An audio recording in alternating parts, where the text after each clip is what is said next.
Hello and welcome to the Let That Shift Go podcast. I'm Noel. And I'm Lena. And this is where we talk about the good, the bad, and all the shift in between. We just talk mad shift. Let's get into it. And on this week's episode, we're going to talk about what the fuck is choice mapping. Actually, we're going to talk about a book by Marilee Adams.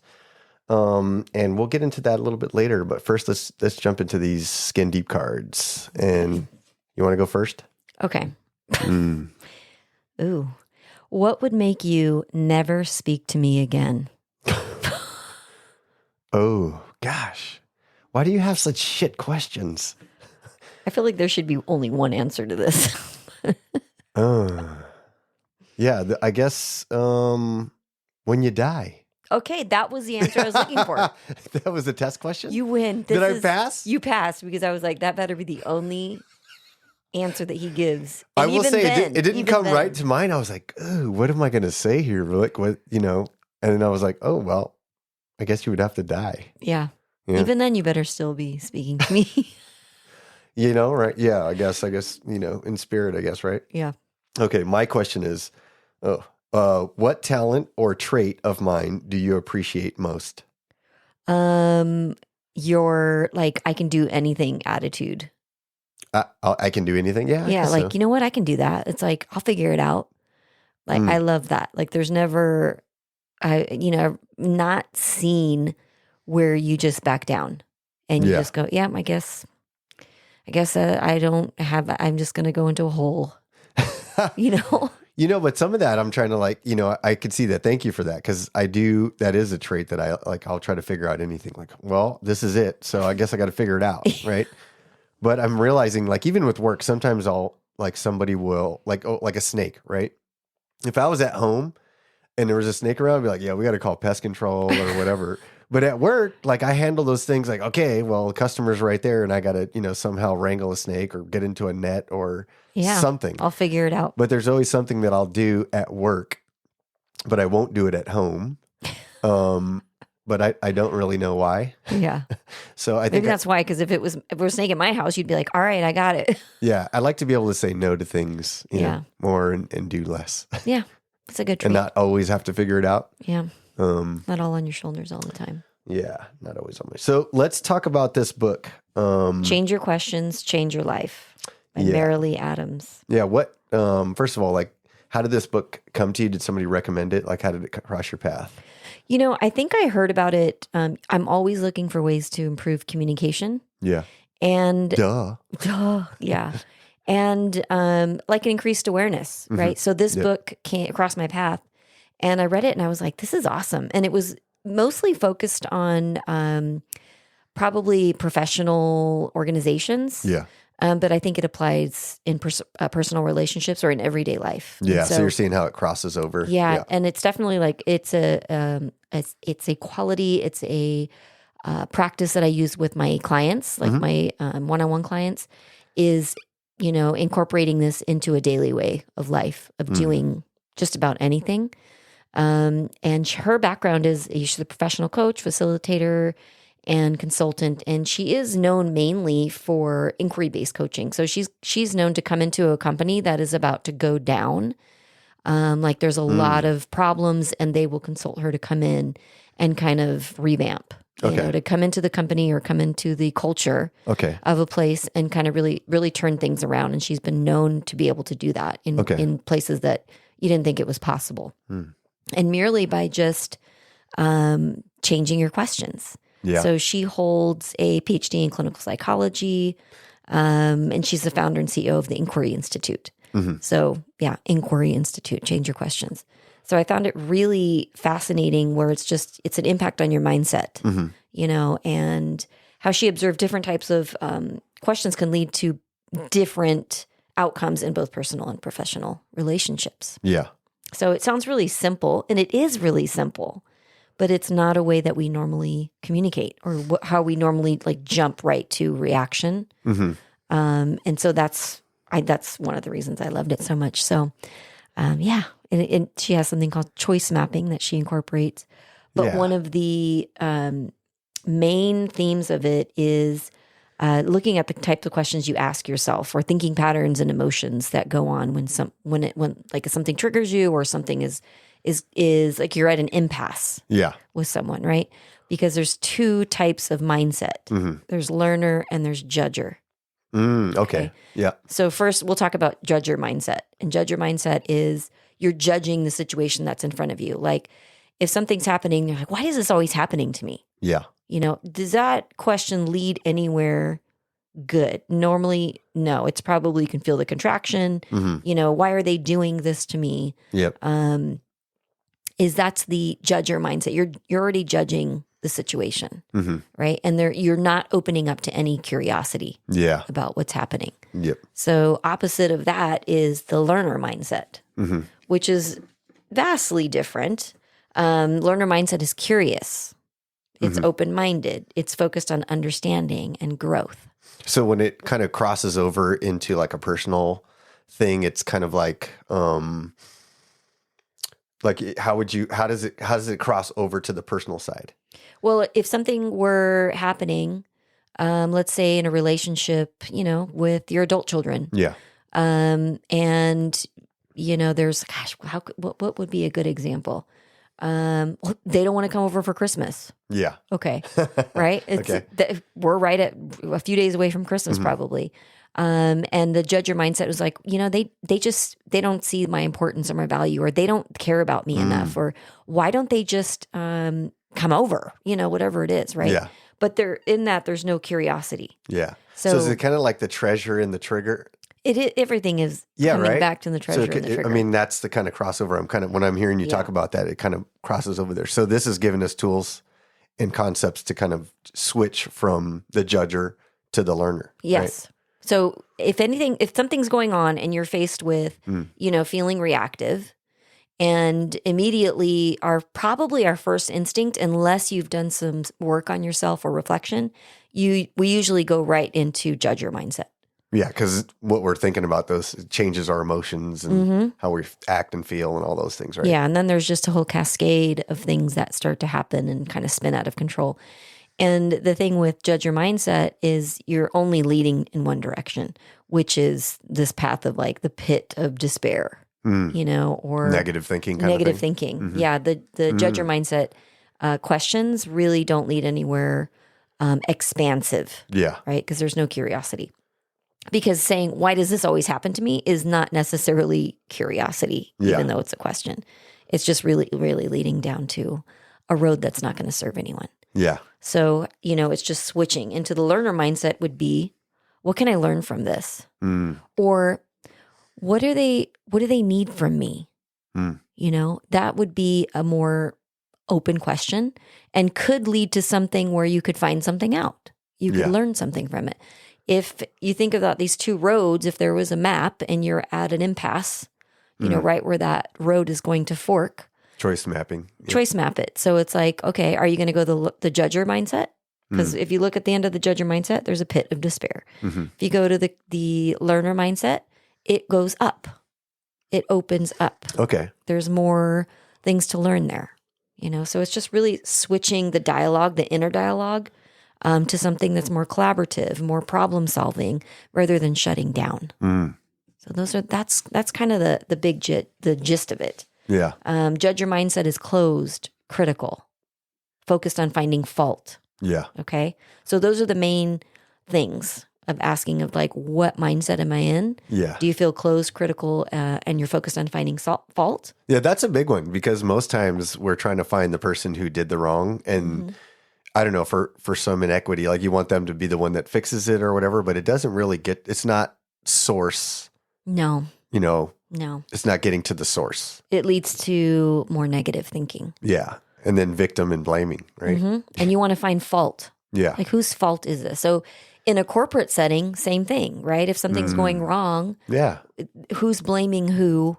Whose fault is this? That problem's not going to get solved just by blaming someone. Yeah. It's not opening anything up. It's just really closing it down. And a lot of that is self-protection, right? You don't want to be the one at fault. Yeah. So it's closing down as opposed to opening up. So again, if you're at that fork, it's recognizing that's where you're at. What mindset are you in? Are you feeling like a judger? are you feeling like a learner? And both are available to you in most situations. Both are available to you.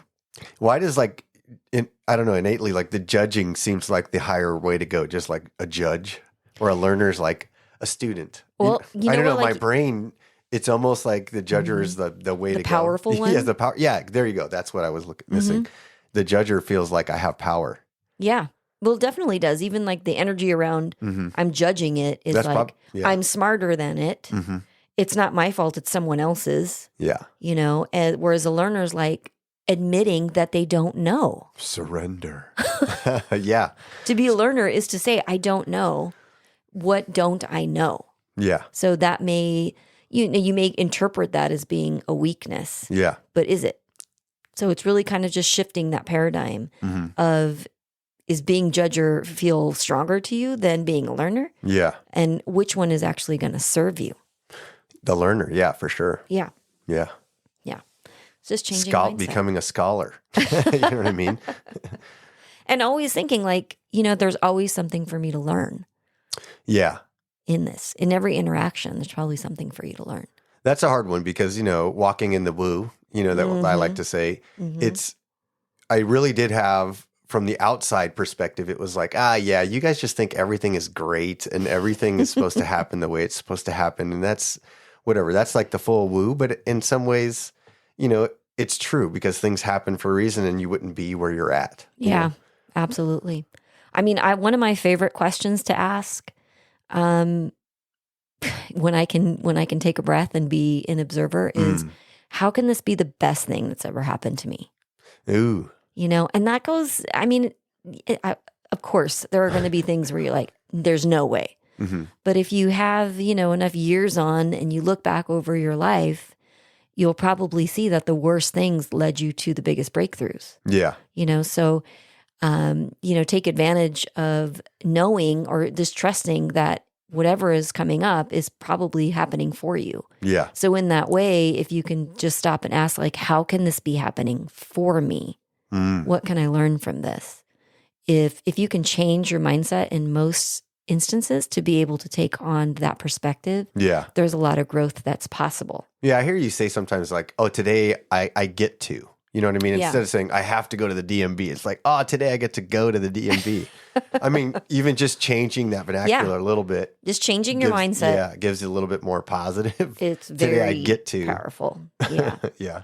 Yeah, because a learner mindset helps you approach difficulties as learning opportunities, right? It's like resilience, creative solutions. A judger mindset is avoidance, blame, repeating unproductive patterns, which is one of the main themes, I think, of most of the things we talk about is breaking patterns, breaking old patterns that aren't working.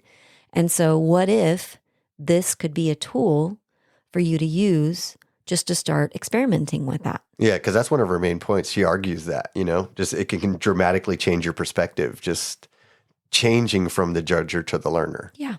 Yeah. Just asking yourself, am I judging or am I learning? Yeah. So, try it in any situation that comes up that's like, this is activating. I feel like I'm going into reaction. Or even professionally, especially professionally, is if you're at work and I know we've all seen it, where something's going on and we all want to figure out who's to blame. Yeah. No part of that actually leads to a big breakthrough. Yeah. Actually it leads to could be the downfall of the work environment. So changing the culture where, hey, what if there's no one to blame and we just need to figure out what can we learn from this, or what do they need from me? Yeah. And in relationships, same thing. If there's something going on, it's what do they need from me? I wonder about the chicken or the egg, chicken before the egg. Like, did she discover this and apply like personal relationships to the larger like corporate setting? Or did it come from the corporate setting and like, we're going, oh, you know what? This kind of crosses down. Like, how was it born? In other words, I'm just trying to think of that because it does in so many ways, these things that we do in our professional lives can help our personal lives. Yeah. So I just kind of wonder how it came to her. Well, I mean, I think logically, like her background is in clinical psychology. Yeah. So, yeah. So noticing patterns of behavior in people. Yep. That's and kind of the profession, right? Yeah. Working through that with people and then applying it into the workplace is probably how she became so powerful in becoming a coach and a facilitator in a corporate culture. Yeah. So in reading it, it was the theme of the book, or the book itself seemed like it was more geared towards corporations. But in reading it, for me, I wasn't working for a corporation, but I was like, this applies. So again, like working with clients, in trying to shift their awareness, this is a tool that like I absolutely ask them to implement. So how, like if I was a client, like how do you use this in like you've taken this book that you've read and now you're implementing and using it kind of in your modality of helping others? Like what, is it just a tool that you would do like breathing, or like how would you use this? I think mainly, when I'm working with someone and we're working on regulating their nervous system and really coming into awareness and really developing the observer in them in all situations. Cultivating the observer. We talked about that. Yes, cultivating the observer. Once you're able to really kind of hone in on what that is and not being so reactive, now this is an extra added tool. So if you're in a situation that is triggering, or, at work or at home, is to immediately say, am I judging this or am I learning from this?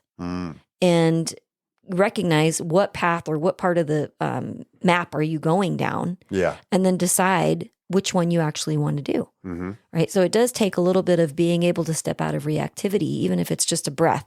Yeah. And then asking, am I judger or am I learner? Okay. So just putting that as a concept in there is helpful on itself. Because I like that because, sometimes, like we said, walking in the woo, like it feels like this is a way, like a professional way to explain it, as opposed to like, another way. Yeah. It's very linear. Yeah. Which I like. For logical and pragmatic thinkers. It's like another technology of conversation. Yeah, I love that, calling it technology. Yeah, of navigation. That makes sense. Yeah, it's like just bringing in this tool that you can use that is not woo. Yeah. It's basic logic because psychology. It's psychology of the mind. So, and changing your emotional state. Yeah. So that's kind of a big thing in being able to not be so reactive, is to change or affect your own emotional state.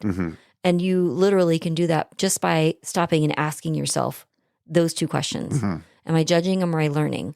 And once you establish, okay, this is how I'm feeling, and now I want to make a choice. Well, I think the magic is the fact that you stopped and asked a question automatically makes you the learner, because you're asking a question. Yeah, you're already on the learner path. I think that's the hardest part, is actually recognizing that there's a choice map right here. Like we're going to go down, path A or B or C. I mean, there could be plenty of paths that you can go down, but at least stopping and making a choice there and going, ooh, what is this? What is the trigger and the treasure? Yeah. Or the treasure and the trigger. Yeah, I always say that backwards. Or like you said, am I the judger or the learner? So that I love how that, gives you. Would you say this is a good book to read, even if you're not thinking about it from a professional setting? Oh, absolutely. Does it read well that way? Yeah, both. Yeah, it absolutely does. And it's a quick, short read. Like I listen to it on Audible, like most things. But it's definitely one of those ones I was like, this is genius. Yeah. I mean, it's a tool. Yeah. And it's one that I try and use as often as I can. Yeah. It's just to be like, what can I learn from this? It sounds like things we've heard in the past, but I like analogies for things. And sometimes books become, they have the perfect analogy to, to make it, help me to visualize it, you know what I mean? And articulate a point. And I like that way of the judger or the learner. Yeah. Because asking the question is awareness, I think. Oh, right? Yeah. And one of the examples that she gives, even in the corporate setting, is, she coaches a lot of people who are at the, the top of the C-suite, like the person who's in charge of everyone. Yeah. And when that person can then come in and kind of exemplify and use themselves as an example to say, and become the learner, humble themselves in that way, it's very powerful for the team. Yeah. And the people that are around you. I mean, there's probably a lot more respect rather than fearing you that you're going to judge them and blame them. It's where, that could be like, where am I not supporting you in what our efforts are? Yeah. What do I need to know? That's cool. Yeah, You I know? like that because, I think in the health and wellness, we're trying to do like a bottom up approach, which is like start from the source. You know what I mean? Yeah. But if she's meeting with the higher ups and Yeah. working on those people and they can trickle down, Yeah. it's also kind of approaching on both sides. So the Yeah. beauty in that she's teaching it from at higher levels and we're, trying to be on the opposite side and teach it in families. Oh, and, yeah. You catch people off guard friends. too. Like with this method, if you've always been the judger, let's say even in family situations, like, oh, here it comes. He's going to blame. He's going to, even as a parent. And suddenly you switch. It's like, whoa, wait, what? I mean, there's room for me to kind of relax and be able to ask or answer the question of what do you need from me? And, it can shift the entire way that whole conversation's going or the way that the whole situation is being handled is no, we all actually want to get to a solution. Yeah. Not just who did this and whose fault is it. I've even heard in like marriage counseling, like trying to frame your questions in a way that, doesn't necessarily, you're asking a question rather than just giving points across so that it invites them to get curious. To get curious and come back. You know what I mean? Yeah. And so I'm thinking like, asking the questions.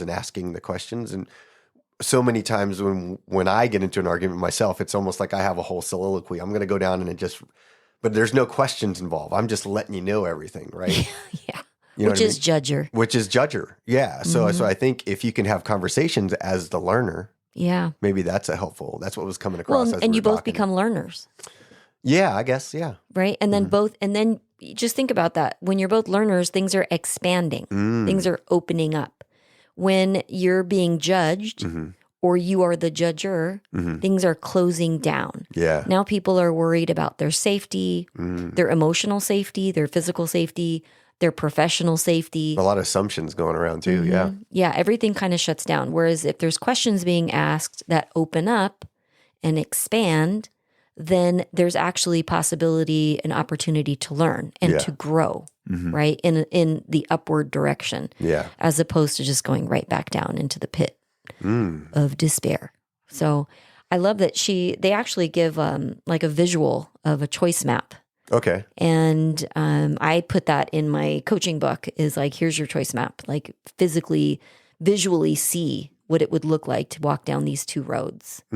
So like if I had a journal and I was just going to draw like bubbles, like you draw like a little down stick figure at the bottom and he's walking along the path and here's the trigger and then it forks off. So upside down family tree is what I'm thinking, right? You know what I mean? Like you go left or right? Yep. Upwards? Left or right, upwards or lateral downwards. Yeah. And really taking a moment to be like, all right, the judger takes the right side over here, left side, whatever, down into the predictable past. Yep. The learner is going to take another route, which could open up to something they don't even know is possible. Right. And it's really just fostering this curiosity inside of you. And the way that, like when I am talking about it with people, it's really, well, how do I know what question it is? Or how do I know what's the next question I even have for myself in this? Yeah. Is which one makes you feel like you contracted? That's probably a judger or like it's a closing down question or path. And which one makes you feel open? Yeah. And which one makes you feel like you're expanding or there's possibility for expansion? Just, being able to kind of figure out what are your questions based on how you feel in the body, and kind of following that path along. And sometimes it's, if you're in a situation, let's say that, you're going to go into a room with people that you don't like, and it's like, okay, well, here's a choice. What am I going to do? Am I going to shut down and I'm going to go over in the corner or I'm going to go get a glass of wine and just act like I'm on my phone? Okay, well, how does that feel? It feels like I'm going to shut down and I'm going to end up back in the pit. Yeah. Right? So it's not even that anyone else outside of me is judging me or blaming me. I'm already judging and blaming in a situation. Yeah. Privately, internally. Before it's even happened. So even in that instance, the choice mapping is, well, I could do that. I could go shut down. Okay. Or what could I do that could make me feel even 10% better? I could walk in with a smile. I could find someone that I'm comfortable with and ask them a question. Yeah. I could, whatever. So even in small ways, like that is also a way to use this tool to figure out if you're in a situation that's uncomfortable, what choice can you make for yourself? Yeah. Because sometimes you're both the learner or the judger, and you get to choose which one, which road do you want to head down. So it's not just in corporate. It's not just in a back and forth relationship with someone else. It could be just within yourself. Yeah. So it's something I like that as a visual because it reminds me, I think we talked about before, like those books that used to be able to like pick and choose which way choose you your go, own adventure. choose your own adventure. It was like zombies or something like that. If you choose this, go to page this. You remember that? Oh my gosh, yeah. And so like giving you choice and recognizing, it does give you some control of what you're doing too, right? So it's definitely a choose your own adventure. Yeah, because we have the ability to choose our own narrative at any moment, right? We can be sad right now or choose to do something that makes us happy in the next second if we choose to. But that's not an easy thing all the time. We don't always go with that. No, sometimes we just want to roll around in the stink. Yeah. Right? That's a choice too. And you look at the map, you know where it's going. Yeah. Well, okay, there's parts that you can't emotionally bypass a feeling. And in the RAIN technique, we need to allow it and acknowledge it. So there's definitely time for that. And we don't want to emotionally bypass our feelings at the same time. Yeah, definitely. So, there's going to be a healthy balance, I think. Yeah, definitely. I think it's everything is a choice. I mean, literally, it's a choice. Like your reaction to it is a choice. You don't always have control over the situation, but you do have you do have some control over how you respond or how you react. And that can be a personal decision for you. You know, it's just to ask opening, expanding questions. So if you're faced with something and somebody is challenging you or they're shutting down in front of you or you feel like you've hit a wall, is maybe just step back and ask, what do they need from me? Ask yourself the question. Yes. What do they need from me? What does this situation need from me? Because see, my thought would be like to ask them what they need from me. You can. But, you got to consider your audience. That's not. I like the way that you framed it first because then at least you could ask, maybe they do need you to ask a question. That could be the thing they need from you. Yeah. They need to feel heard. They need to feel seen. What is it? Yeah. Yeah. That is the question too. I love that. It's like really observing what's happening from like stepping back from the whole situation, like get that hawk's perspective on the situation itself. And then asking, what does this situation need? Or how can I, kind of shift this in a way that there's a possibility for an expansion or an opening. Or you got to remove the positive. Agenda first, right? Like you got to remove your. Well, your agenda is usually tied to blaming, or judging or shutting down and protecting yourself. Yeah. And so it's got to be switching to like, what can I learn here? Why is this happening? Yeah. Kind of thing. Yeah. Just ask. Just asking better questions. It's the book is called Change Your Questions, Change Your Life. And what if that's possible? I mean, so do an experiment, with it. Yeah. Next time you're going into a situation, whether it's at work, whether it's at Christmas party, gathering in a few days, is just asking, better questions. Better questions. I think that's true overall to ask better questions even amongst each other. You know what I mean? Because how's work going, during the holidays or, the same, ask better questions. Well, yeah. Go get a book of the Skin Deep cards and bring those with you. That's a whole I mean, we do them questions. We do them every day, every podcast, just to, because we love them so much and we do them all the time. That's a good, a good ask point. Better questions. Ask better questions. Because those are good ones. I mean, you can look up and Google like best questions to ask a sibling or a family member and choose one of those, kind of challenge you to choose one of those and ask a family member that this time, Yeah. In all aspects, ask better questions. Yeah. I mean, even if you ask yourself some of these questions, like I've read these Skin Deep cards and asked myself those questions and it's like, ooh. Yeah. Yeah. It's improving, communication, problem solving. It's growth mindset. Ultimately, it's growth mindset. And I think on some level, it's what we all want. Yeah. I've been definitely accused of being a know-it-all or think I'm a know-it-all. You know what I mean? And No. I think one of the shifts, the big shifts was actually asking a lot more questions and understanding that there's so much more that I don't know. Because, you get to a certain age of midlife crisis where you kind of think you know a bunch of shit, Yeah. But then actually knowing that you know nothing is where that self-awareness is. And so and that opens me to ask a bunch of questions and read books and all those things. So Yeah, and I think it also encourages like adaptability. That in any situation you're able to adapt, bend, adapt. It's the opposite of just being rigid, and just being able to admit to yourself, like, you are a learner.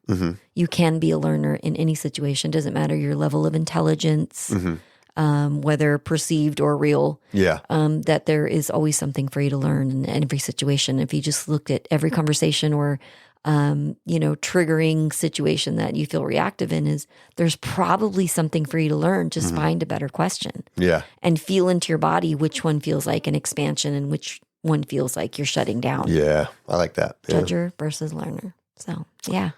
Yeah, that's awesome. We got to take and learn new things and have these tools. Yeah. Because otherwise we're going to keep repeating those same mistakes. You know what I mean? You keep ending up in the pit. Yeah, you got to use new keys. New tools. Yeah, because you can't unlock new doors with the old keys. Right? Ooh, yes. You got to try new things. And I feel like, I'm doing that with these different tools that we bring in. It's me trying to figure everything out and like, one of the traits you like was I try to figure everything out. But now I think I do the same thing, but with a different perspective and not coming in acting like I know it, but I'm going to ask questions. You know what I mean? Yeah, because I think if you think you know it all, you're more likely to judge someone else's opinion, as opposed to like, Well, I realize even doing projects with like, my kids and family, like, Logan or Aiden, allowing them they have different ways to do things. And you're like, whoa, that was some way I didn't even think about. Yeah. But had I shut them down or not ask them a question, like, how would you do it? Like I would never have even seen that part of it. You'd rob yourself of an opportunity. Like they have a new way or something they either thought of or learned on TikTok. Dad, I got this new cooking thing. I love that part of it. But yeah, so we encourage you to read this book. Yeah, Change Your Questions, Change Your Life by Marilee Adams. Yeah, thank you so much for listening to our podcast. Please like and share and leave us a review on Apple. Yeah, really or helps let us know how this helped you. Like, did you go and use this? Tell us. We'd love to hear that. Yeah.